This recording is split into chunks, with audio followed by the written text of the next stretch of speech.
Go interactive with me, Kelly.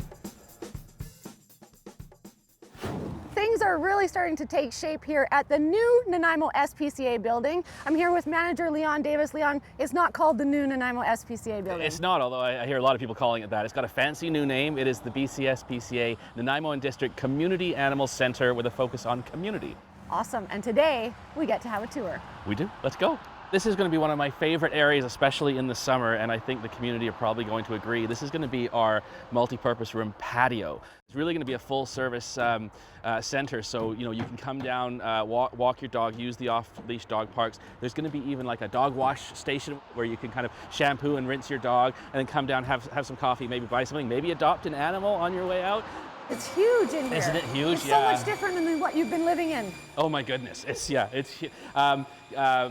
budget car and truck rental, and Steve Marshall Ford Lincoln were kind enough to sponsor this foyer for $50,000, which is very, very kind of them. And our pet supply area, something we've always wanted to be able to have is, when we adopt an animal that you can buy, your bowl, your leashes, all these kind of things. So now we're actually going to be able to do that. And Woodgrove Center, we're actually kind enough to donate $20,000 to enable us to build this pet supply area. Now, community support has been huge to get this project off the ground and to get it to completion, and you're not quite there yet. Let's take a look at this room, because you're also looking for a sponsor for this room still. We are, yes, the support. Jewel of the shelter. We are actually looking for a sponsor for our multi-purpose room. So there will be doors, obviously, here. This is going to be the heart of our fundraising, our humane education efforts. Like I said, renting out to other companies in town. We're going to have a big fancy smart board here. There'll be seating. There's the exit to the patio that we looked at earlier. And we have actually created storage areas, a kitchen and a bathroom, so we can actually cordon it off for people who want to just have a separate function here. Or if we want to have something at nighttime, it's all completely self-contained. Really excited about this room. There's so much potential to engage the community and to give back to the schools and stuff as well. I think that sounds really exciting. Educating the kids is a big part of taking care of the animals. It's the next generation, and the more we engage them now, the better animal welfare is going to be in the future. Let's take a look at where you're going to put the animals. Let's do that. I'm still getting over how big these are. With outdoor access, of course. And that's important, because sometimes dogs do come in together and they're looking for a home together, or they've been together and they want to stay together. Absolutely, and you want to have that kind of space where you can have a couple of beds and things like that. And the small kennels, not a heck of a lot smaller, but we've portalized them. So if we don't have a full house of dogs, we can also open those two up and create a double dog kennel.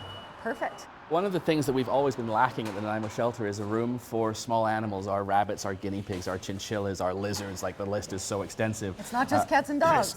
It's not. Lots of volunteers that want to help with small animals. We've never had a big opportunity for them to do that, and now we do. This room will house 8 cats. They can be loose on the floor to interact with each other. There's 2 outdoor areas there.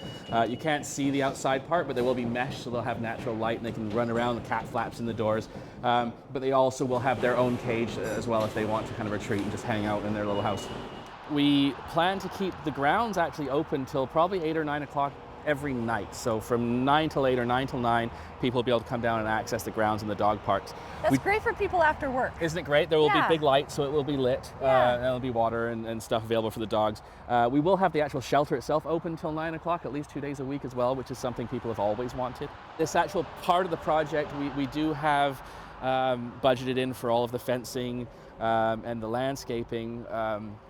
Clearing the land is something we're still kind of working on financially. So if I could raise another $70,000 through sponsors, we would have the most skookum dog parks in BC. Forget Vancouver Island, in BC, for people to come to. I think this will be an amazing shelter. Do you know when about you hope to have it open? Yeah, so Island West Coast Developments, who are the contractors who have built this amazing building, are way ahead of the schedule. Building completion date of about mid-April. We're going to need about 4 to 6 weeks to finish the landscaping, to prepare the dog parks, to get all the little flowers and all the nice things and everything moved over. So we're hoping to be possibly having a grand opening at the beginning of June.